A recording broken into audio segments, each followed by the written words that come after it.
because everything's hanging out. I don't have time to worry about that. Hey, everybody. Sharon Brubaker here from the Grief School. We are live at the book signing. We're going live on all the pages. We're so excited to be here because I am going to be promoting something absolutely amazing.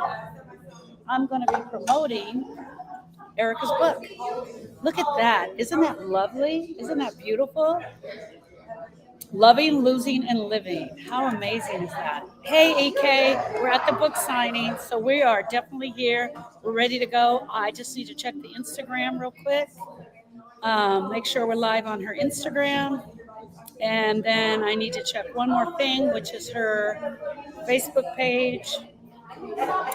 And then we're going to be ready to go. All right. So glad that you guys are here. So glad that you decided to join us. I'm so excited for Erica because she's worked so hard on this. She's worked so hard. Kayla, I need your help. It's not a page, right? Okay. Today we talked about your grief story. This is exactly what I was talking about with your grief story. This is where we're going. This is where we're headed. She put her grief story into a book. She put her... Where am I sharing to? Tell me the name of it.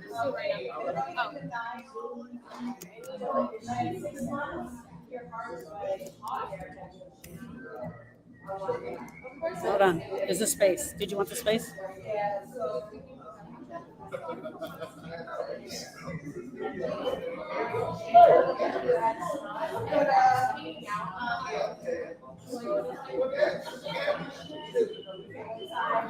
you see it?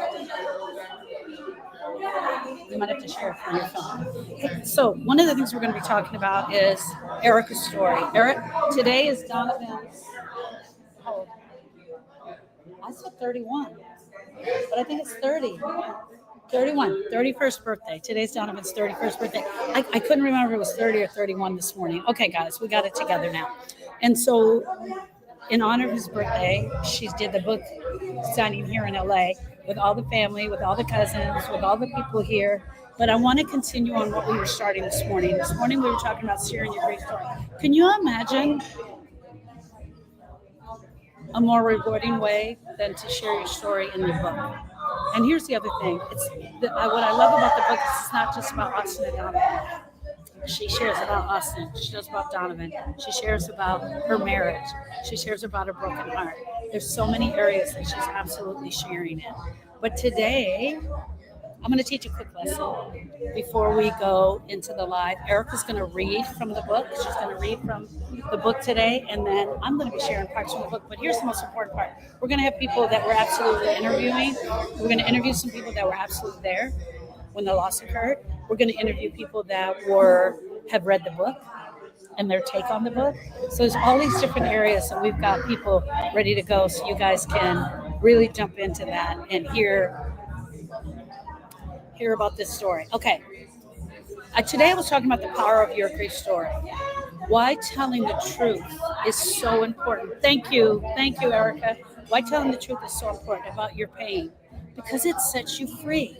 When you can tell the truth about your pain, does that mean everybody needs to go out and write a book? Hey, Rosa. No, everybody doesn't need to go out and write a book. But telling the truth of your story sets you free. Erica and I have been telling her exact story for over 19 years. We've been telling Austin's story. We've been telling our dad's story. We've been telling it for over 19 years, right? And so when you think about the fact that we've been telling her story for over 19 years, that helped. But she shared with me the other day that nothing helped her as much as putting it all to pen to paper. She said, Sharon, I have to be honest with you. There was a little part of the grief that I feel was really still stuck in there. And that me putting it all down on the paper is what really pulled it out. So it's what really pulled it out. Erica told her story. She really told it.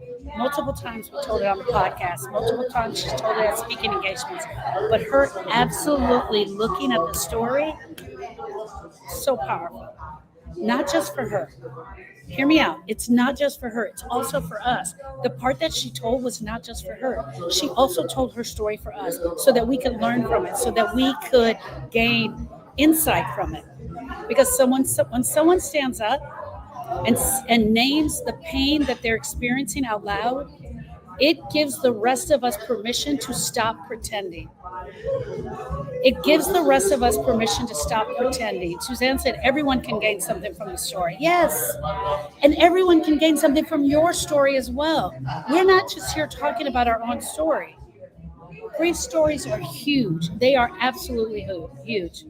We live in a world that wants our grief to be quiet, and that's the absolute truth. We live in a world that wants our grief to be quiet. They want it to be tidy. They want it to be fast. But grief doesn't work that way. It doesn't work that way, and neither does healing. Your healing will never be quiet. It will never be tidy, and it will never be fast. You've got to do the work that is required of you, and part of that is talking about the grief. Part of that is telling your own grief story. So Erica wrote a book, and that's what we're sharing here tonight. We're at the book signing. I'm so excited. Loving, Losing, and Living. It isn't just about survival. And it isn't a roadmap. This isn't a roadmap for healing. This is her slowing down and taking a look at the pain. Looking at the pain. Looking at the brokenness. Looking at the mess. Looking at the mess that we call grief. Looking at the holiness of grief, right? And it starts with the first truth. The first truth is that we have to speak our truth about grief. We have to speak our truth about grief. I want to ask you guys all a question, everybody that's here so far. What part of your story have you never said out loud? What part of your story have you never said out loud? Sandra said hello. Hello, you look beautiful. Hey, girl. Chrissy says hi, Sharon. What part of your story have you never told out loud? What part of your story have you never shared with anyone? You don't have to share it in here, but I want you guys thinking about it. There's a part of our story that we don't share, that we don't talk about. The fact that we didn't answer the phone. The fact that we didn't call them back. The fact that we didn't walk in the room. The fact that we hadn't talked to them in 3 weeks and then we found out they were gone. Thank you, Suzanne. Thank you for the love. What part of your grief story have you not told? What part of your grief story is too scary or too painful to tell? Some of us were never given permission to talk about death. Have you never said that your person died? Have you never said that your person died because you weren't given permission to talk about death? Let me tell you something about Erica's story. We weren't given that permission either. And it's not so much that we weren't given the permission. Nobody told us how to do it. Nobody told us how to do it, how to go after the grief, and brokenness in our heart. We didn't know how to do that. That was something we learned step by step along the way. And I don't know about you guys, but it was so absolutely painful. And the thought of absolutely going on every single day, me watching her break apart, absolutely painful.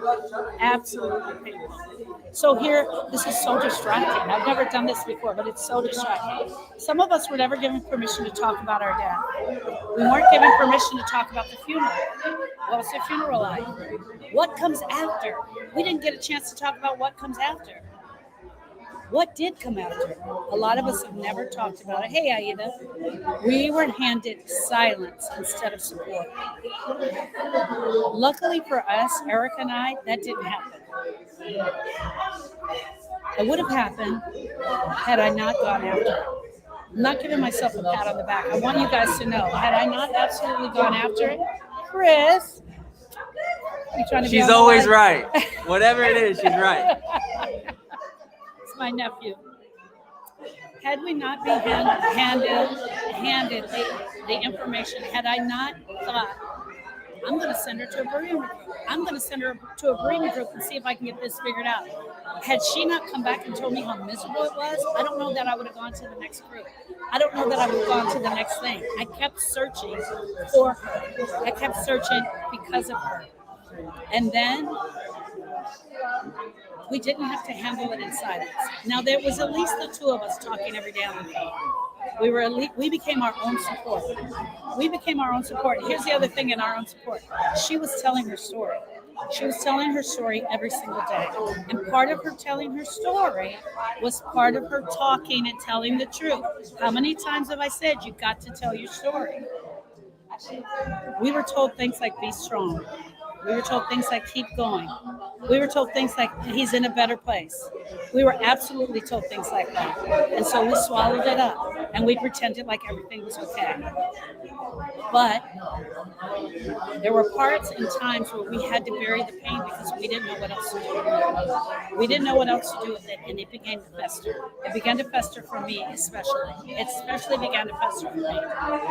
Grief steals your breath away, my friends. It hides in your chest until one day it just burst open. It just burst open.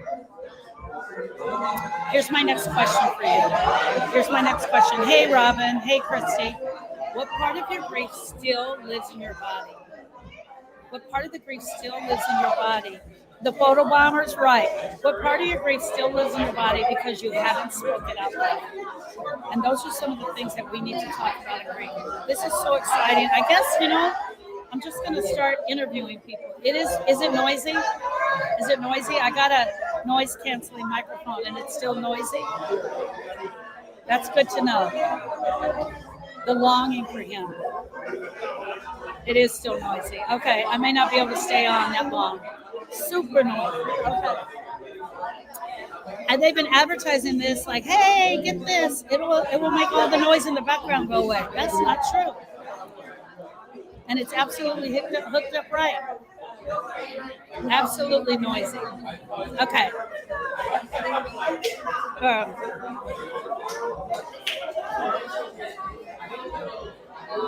Danielle.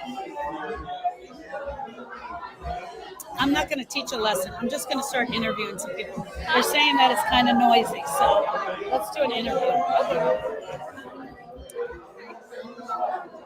Hey, guys. Here's your mic. You have room for that? Yeah. You're going to hold it. Where's the mic? This mic. Oh, there it is. Yeah. Hey guys, this is Danielle. If you guys have read the book, this is Danielle from the book. Hi. This is my beautiful niece Danielle. And Danielle, Yes. tell me about the book. What was your first impression of the book?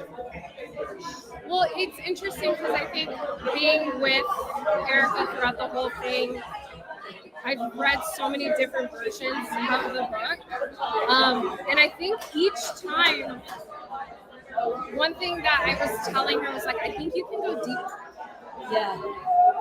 I think so. There's a lot more you can say. I think that she has another book in there. 100%. I think Oh, there's like 3 more books. Yes. And I'm not lying. I read the book and I think there's another book in there. I think just knowing her life, and I'm like, you're being really vague about things. This is a memoir. You're helping people. You want to tell about your life. Okay, that's a really great question. So you've been through her a lot. You saw all the versions. Did a lot end up on the cutting room floor? Did they cut out a lot? Did the editors cut out a lot? No, I actually think because it was so vague in the beginning, to ask her to go deeper, every time I read it again, it was something else, and I'm like, that's what I'm talking about. Yeah. Say it. And I think there's like when you're writing a book, I'm sure there's like a fear of like, what are people going to think? Why am I saying this? But that's the point. This is your story, and you finally have an opportunity to tell it. Tell the truth. Yes. And so many things and elements are important that make you who you are. And I think a lot of it, I have seen such a 180 in her, personality-wise, being confident. Not that she wasn't before, but being a better mother, how she communicates, how she individually talks to me, Jordan, and Kayla, and the growth is a full circle. Yeah. And I think it's all because we're dissecting her life now, and she's like, this is what happened to me. I want to be able to live that in my most authentic life. So, Okay. yeah. Where were you? You weren't around when Austin died. I wasn't. You weren't here yet. You weren't in Not her yet. family yet. And then how did you find out Donovan died? Oof, okay, that's a story. So I still remember it was at 8:32 a.m. I woke up to a missed call from cousin Kelsey. And I called her back, and Rachel, her sister, our other cousin, intercepted the call, so I answered her. And because Kelsey's text said, you need to call me right away. So I called her back, Rachel intercepted. And she's gonna kill me for saying this, but I answered it, and Rachel was in hysterics. So she was like, Donovan died.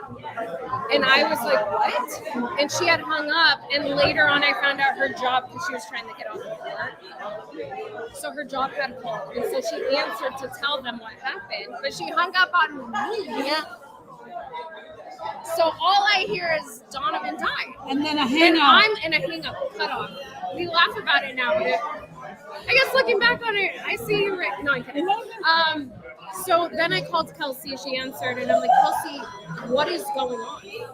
And she said, you need to come to the house immediately. And I was like, is Donovan okay? She's like, no, he had an accident. And I was like, okay. And in that moment, it was like, we all talked about this yesterday. I went numb, and it's a feeling of, who am I to feel this? Yes. When yes, this is like their second imposter. son. Imposter syndrome. Yeah. So I was like, in that moment, I'm like, I can't be upset. This is their second son. Who am I to be upset? So I need to get it together and go up. And then that's when we went to, no, not yet. We went to Keith and Pegs. Yeah. Can you see me now? Huh? How you doing? I'm talking to you on the phone while you watching me on the screen. You watch. How you like that, huh? Sorry, guys. My father, everybody. That's Louis, you guys. That's Louis Donovan and Hudson. Austin's father. We went to Keith and Pegs first, and it was just me, Kelsey, Rachel, Chris, and Keith Michael. And then we went to Granny's house in Uncle Dulce. Yes. And then we were all huddling there, kind of getting our bearings. And then we all met them up at Shakey's by LAX because they were in San Diego driving back when they found out. So, yeah. Suzanne said, hi, Louis. Hi, Louis. He's here. Do you remember when we were at Granny's house, and I turned around and looked at you and I said, are you okay? And Yolanda's like, why are you asking her if she's okay? I don't remember that. You don't remember that? No. So I just knew that you had a different type of relationship with Donovan. Yeah. And I was just checking in. Which is, but it's so funny. This is so important because we just recorded something that there was something Louis said to me that he doesn't remember. Oh. And it was when we met up at Shakey's before they were leaving, he had grabbed me and just said, you know, you're my daughter, right? You know you're mine, right? And it was this like panicky moment, and I was like, yeah, like, yes, of course. But it's the same, like, you kind of just like, you zone out. Oh, yeah. Time, when they say time stops, they mean that. Yeah. Time, your world stops, and it's the most oddest feeling where the world is going on around you, but your life has stopped. Yeah. At 8:32 a.m. time stopped. So Erica writes about you in the book. Yeah. She tells your story. Yeah. When you saw your story from Erica's perspective, what happened What happened? to your heart? How did your heart feel seeing it? Seeing it in print? It was, you know what it is? It's interesting, it's amazing, it's also respectful. Like, she also knows I'm super private, so she wanted to tell our story without stepping on my toes, but also divulging a lot, and I think she did that perfectly. How I came in was so funny because I'm also reading her perspective, and I have my own perspective of how it happened. And there's an excerpt where she talks about how Donovan told her, hey, Danielle's going to be coming here on the weekends. I told her it was okay, so you guys have to spend time with her. And on my end, he told me, like, hey, my parents are totally cool. You're going to come hang out on weekends. And I was like, that's weird. And they also thought it was weird. We were not really knowing that Donovan was kind of playing middleman and then telling me they were okay with it and wanted me. And then he was telling them, like, she wants to come, she's doing this. And we were both like, what is happening? But yeah. When I read the book, and today she's reading from the chapter on Donovan, when I read the book, it took me right back to that day. Did that happen to you? Yeah, it's weird. Isn't it weird? I'm definitely very visual, so a lot of what she's putting in here, like, especially knowing her and Lou, because now it's been like 13 years. But now that I know everyone so well and we're family, even the times where I wasn't there, I can envision it, and it's so odd. And even the parts, the stories she's telling, it's keeping him alive. Yeah. And one of my biggest fears was always like, I think, and it came with Donovan's death, where I didn't realize how, over time you forget these people. Yes. And that's the saddest part. And with him having this book and having these stories, it hasn't, for me, I don't even think it's faded. No. I think it's barely faded.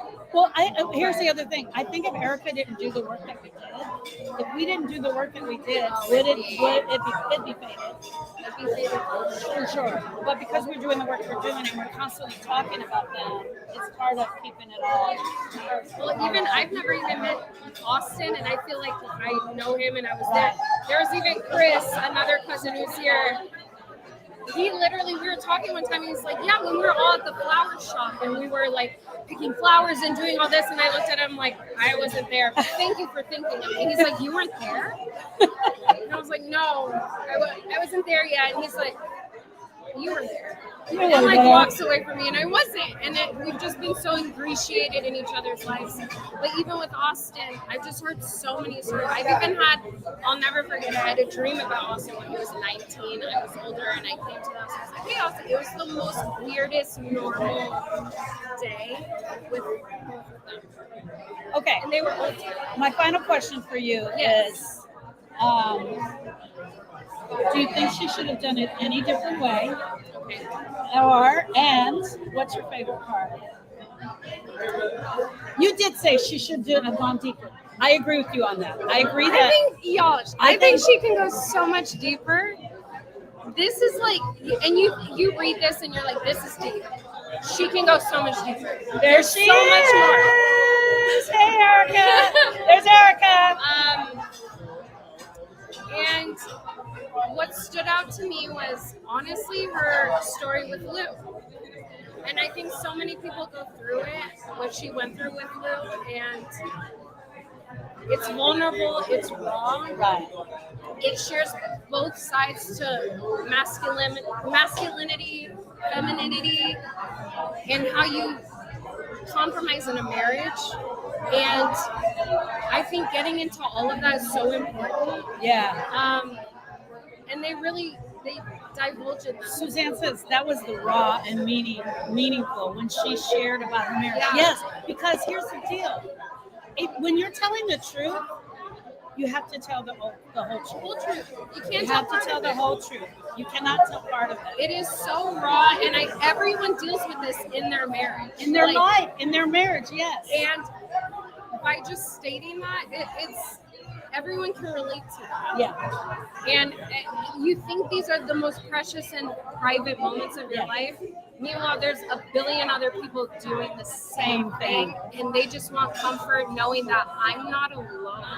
Yeah. So I think hearing her and Lou's story, and even them coming back together, like, just like poetic justice. Yeah. Like, and now that they're back together, and it really is a love story. So. Yeah.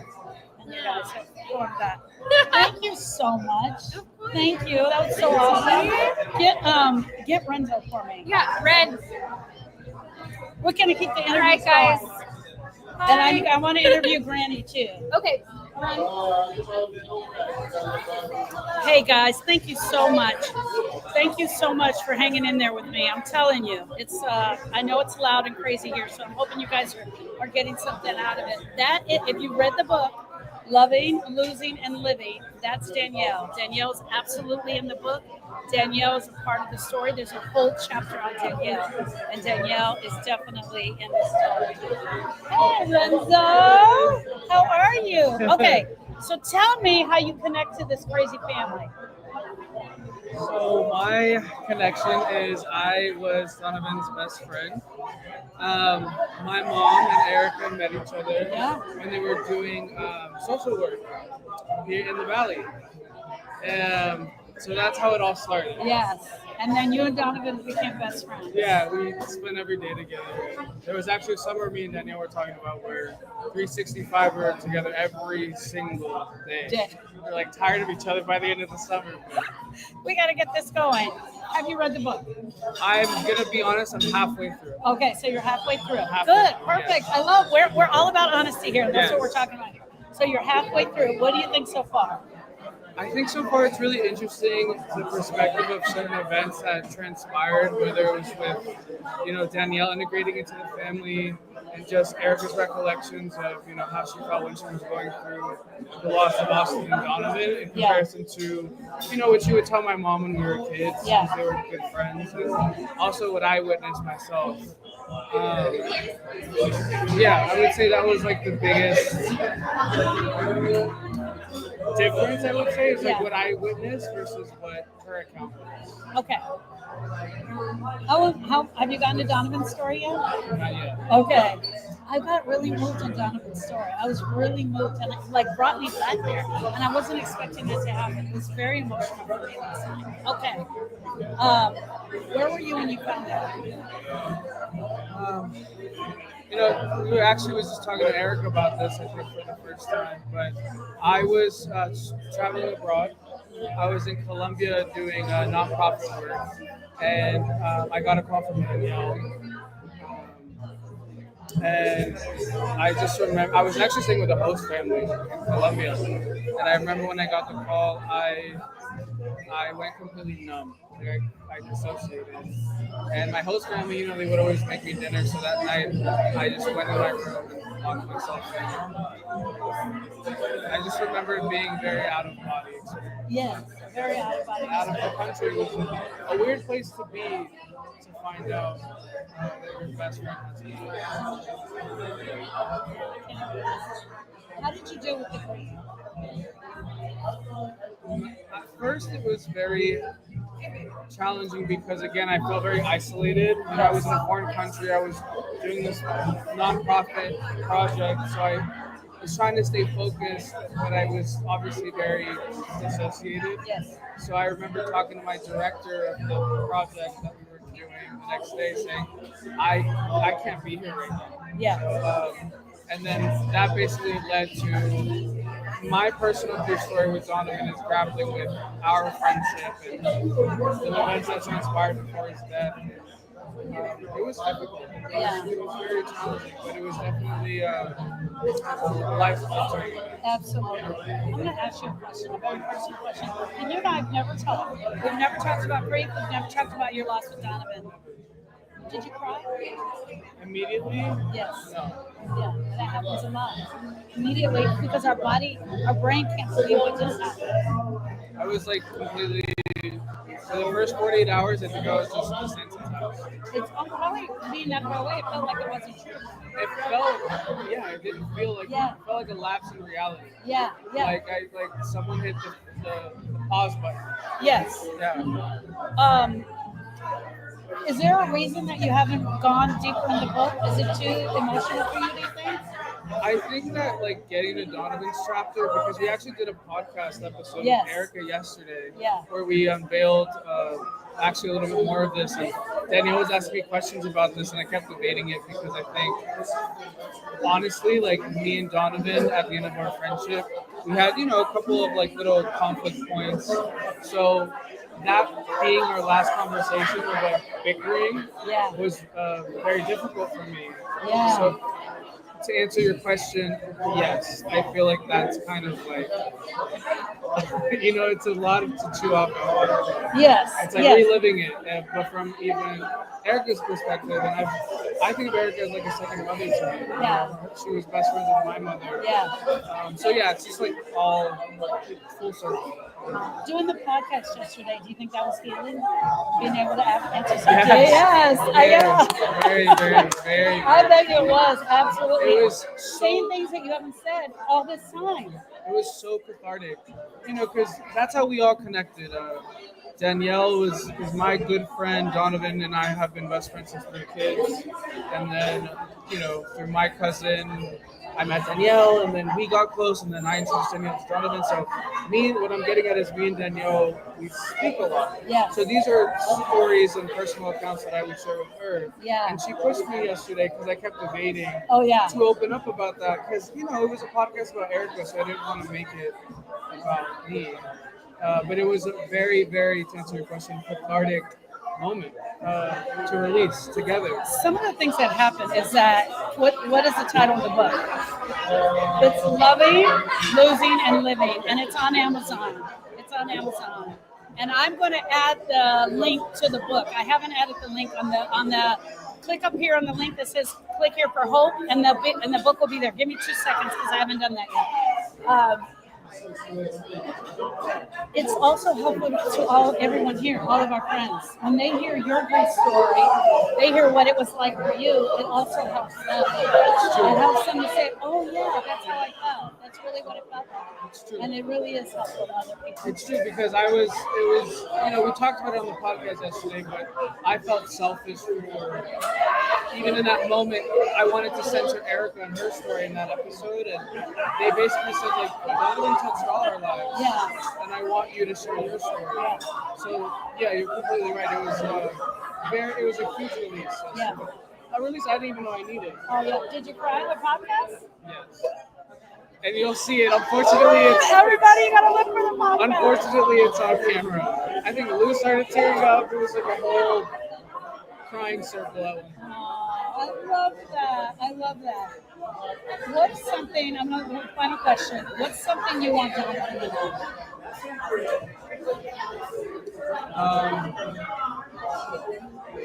That I love him and that I hope he forgives our last interaction.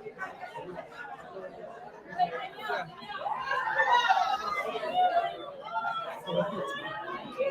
Thank you. Can you tell my mom? Awesome. Hey, friends. Thank you so much. Crying heals. It absolutely does heal. I'm sorry, guys, for all the noise, but that's my family. A loud, loud family. Let me see here. Hey, girl. How you doing? I'm good. How are you? Good.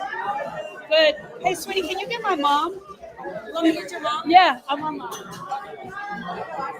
Hey. How are you? I'm good. How you doing? As you can tell, we have a lot of people here. We're going to do a couple more interviews. I want to interview my mom. I want you guys to meet my mom for a couple of reasons. One, Erica talks about her a lot in the book. And the second reason is that there was a double grieving experience for her. She was not only grieving the loss of her grandchild, she was also grieving the loss of, not necessarily the loss, but she was watching her daughter grieve. So it was a double loss for her. And she had to navigate through both of those. And that's a lot of times what we don't understand with the grandparents. We don't understand that it's a double whammy for them. And that they sometimes don't know how to step in and help their own child. Even help their own child grieve in the loss.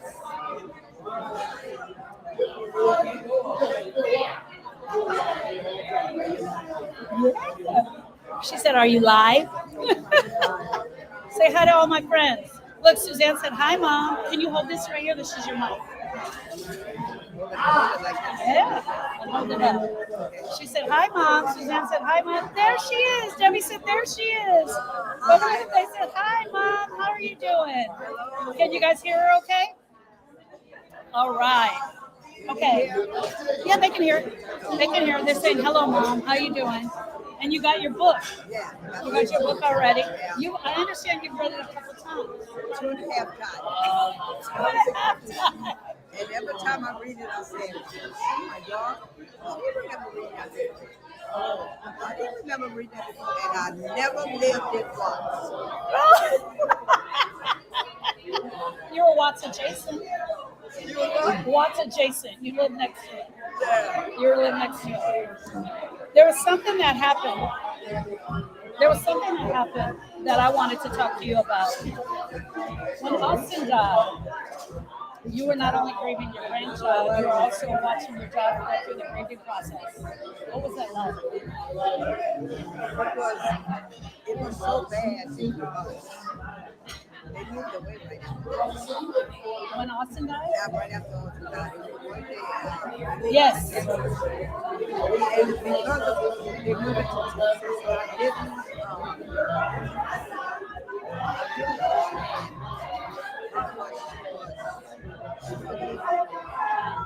how much she was. I knew that she was, but not how bad. No, keep talking, because that's also a part. You're like, I didn't realize my daughter was having such a struggle. I didn't realize she was having such a struggle. But that's part of it, Marita. You weren't putting eyes on her every day. No. So had you been putting eyes on her every day, you probably would have known more. You would have known more. Did you? How was it to be a grandmother that lost a grandchild? It's just how I was bad. Yeah, but remember when I would say Austin? Then we came around to a second time. That was the hardest because he stayed with your mom and I for a year. Yeah, he stayed with you guys for a year after grandfather died. Right. Yeah. So again, Erica wasn't here. She was in Texas, and so do you think the grieving experience would have been different for you? Maybe you would have felt like you would have had more hands-on had you been there. I felt that I would have had more hands on. Yeah. Even though I know that sometimes you got to get mad at me. Yeah. Because she had told me one evening to stop telling all my business out. But sometimes the way Austin was, I had to explain what was going on. Okay. So, what do you want us to know? What do you want to tell them? I want to tell them that I'm very proud of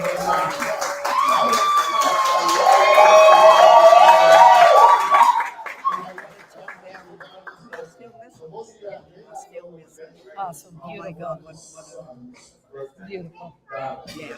Okay, we're going to start the speeches now. So we're going to end the interviews, and I'm going to turn the camera so they can see the speeches. Thank you, Brandy. Closest family and closest friends to come out and share this time with Erica and I. I can't begin to say how proud I am of what she's done over the last 5-6 years of putting this pen and paper and putting our story for everyone to see in true form of how we went through life, what we've been through, how we got through it, but most of you guys are outside. Again, most of you folks in this room have lived the story with us. It's one shape, form, you guys played a pivotal part in all of these stories. So, extremely proud that she's done it. I can't be more excited that I have all of you guys in this room right now to celebrate this accomplishment of hers. And I can't thank you guys enough for spending your time on this visit. We've been out of California for almost 14 years. Y'all can have them 3 weeks. Y'all can have them. But thank you guys for enduring the traffic and the time to come and have a piece of a meal with us and some drinks and share stories about what you've read. She's going to be signing books after she has she's going to read some of it. And she's going to do some signing, and then, but we just wanted to make sure we get all the family together to say thank you. Right? This is what it's about. We just want to thank all of you guys. With that being said, I want to welcome the family's newest author. I don't know if we have any other authors in our family, but we have Uncle Russell. Yeah, so you're the newest in the Honoré family. And Sharon, but you're still the newest. So, with that being said, I want to welcome everybody. This is Erica Honoré, and this is the book, Love and Living.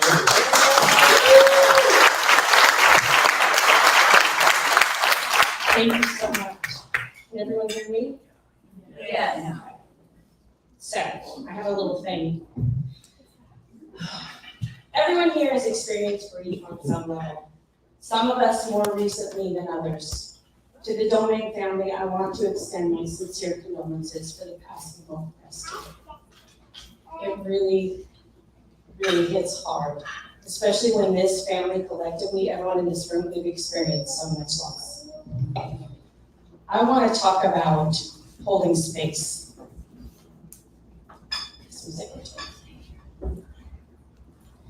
What does it mean to hold space for someone else? It means that we are willing to walk alongside another person in whatever journey they're on without judging them, making them feel inadequate, or trying to fix them. When we hold space for other people, we open our hearts, offer unconditional support, and let go of judgment and control. Everyone in this room has held space for me, and I am eternally grateful. Lewis and I would not have made it through without the support of all of you. And it's just come across with everyone texting the minute they get the book. Like, this book is everything I wanted it to be and more. The fact that it resonates and people can really identify with our journey, that's what I wanted. I wanted everyone to get a little bit of healing from our story. So thank you again. All right. I'm going to read a little bit on our favorite topic, Mr. Donovan.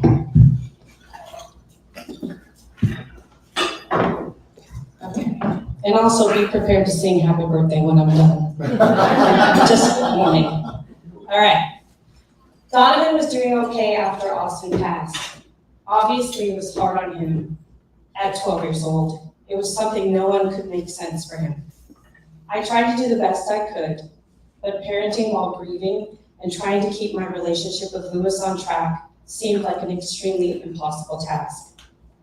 Donovan and I were very close, and we talked a lot, which is what I think saved him.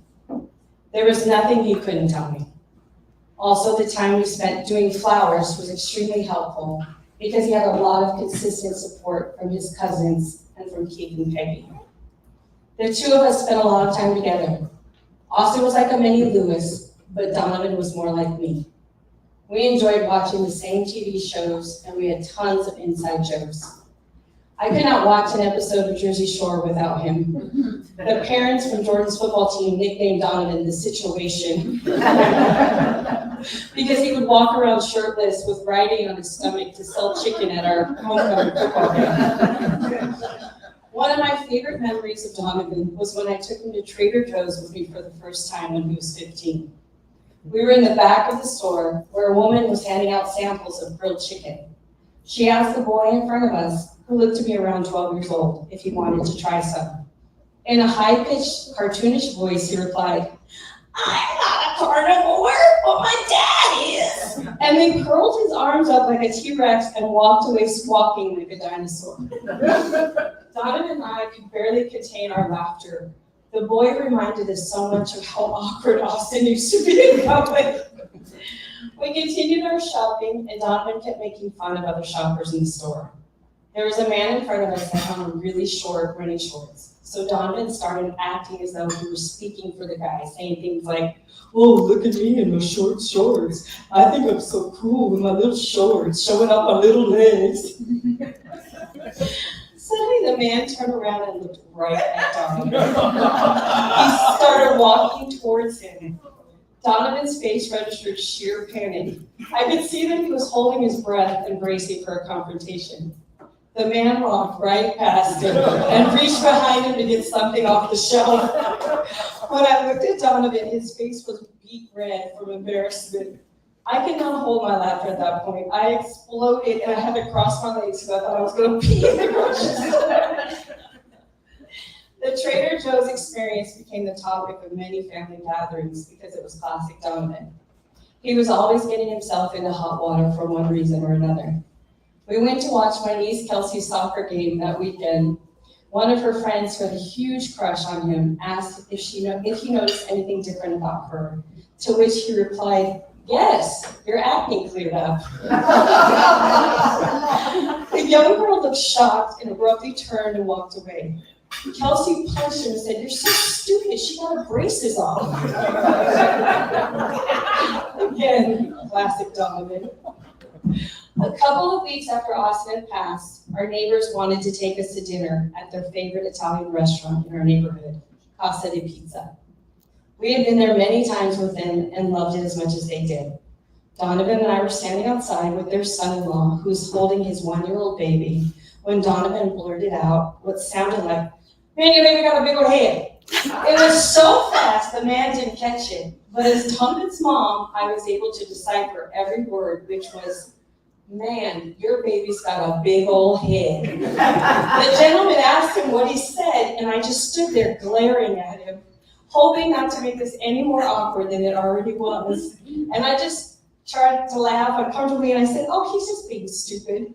Inside, I was fighting back the real guttural laugh I wanted to let loose, because that baby really did have a big head. As much as Austin was a character, and Donovan had his moments for sure, I could write a book just about their shenanigans. That's one piece. I have a second one.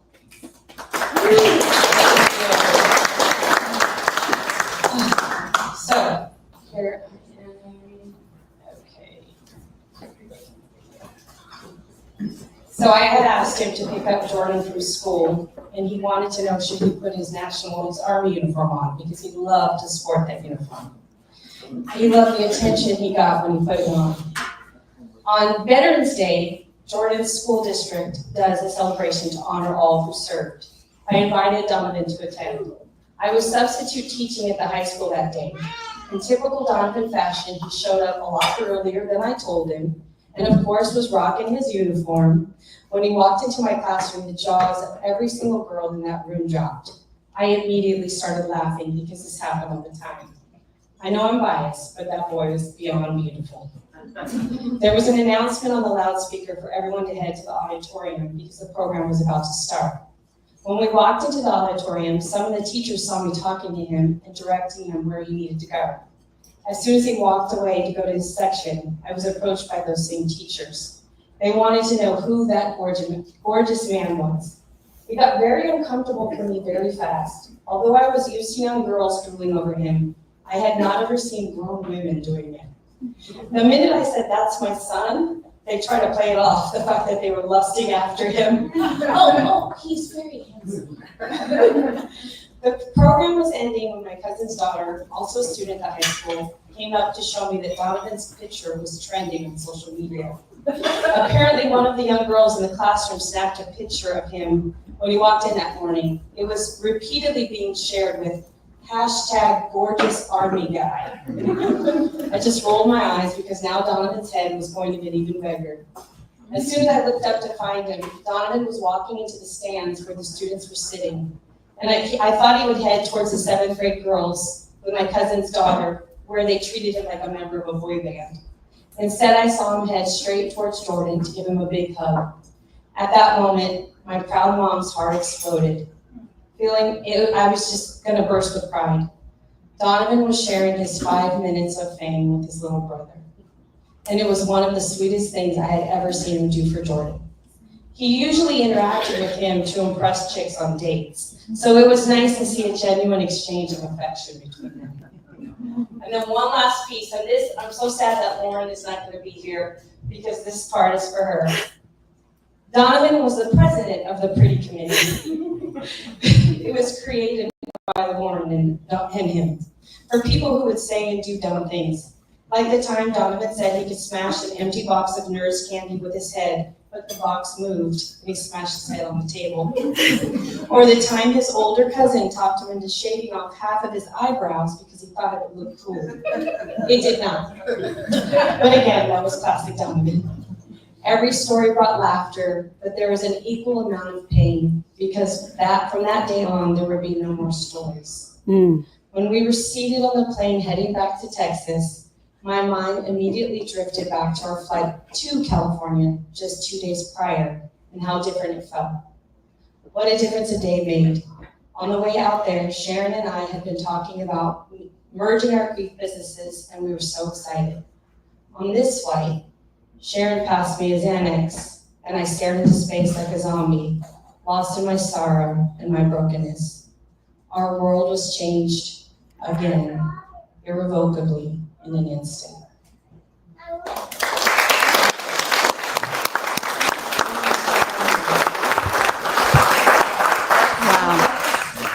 Wow. I hope you guys got to hear that. I hope you got to enjoy that. And that's the end of our presentation tonight. I love you all. Thank you for hanging in. Thank you for hanging out. Hey, Sarah. Hey, Sarah, I'm so glad you made it. So glad you guys made it. I'm going to go into the link and add the book. As soon as I hang up, I'm going to add the book. You guys just click on the link and it'll take you right to the book. It is Loving, Losing, and Living by Erica Honoré, Erica Patrice Honoré. That's where she just read from, and it's an amazing book. I need the mic off. I need the mic off. The mic, the one she's wearing. The little mic. The little mic. Three. Happy birthday to you. Happy birthday. They're singing happy birthday to Donovan. So I'm going to put the link for the book. Happy heavenly birthday. Yes. Click the link in the book that says click here for hope. If you're on any of the other social media pages, just click the link that says Bacon's AI at the Grief School, and there you can find the book. I love you all. Thank you so much for being here. Thank you, friends. Thank you. How beautiful. Hey, Kathy. Thank you. All right, team. I'll see you all tomorrow. Bye, friends.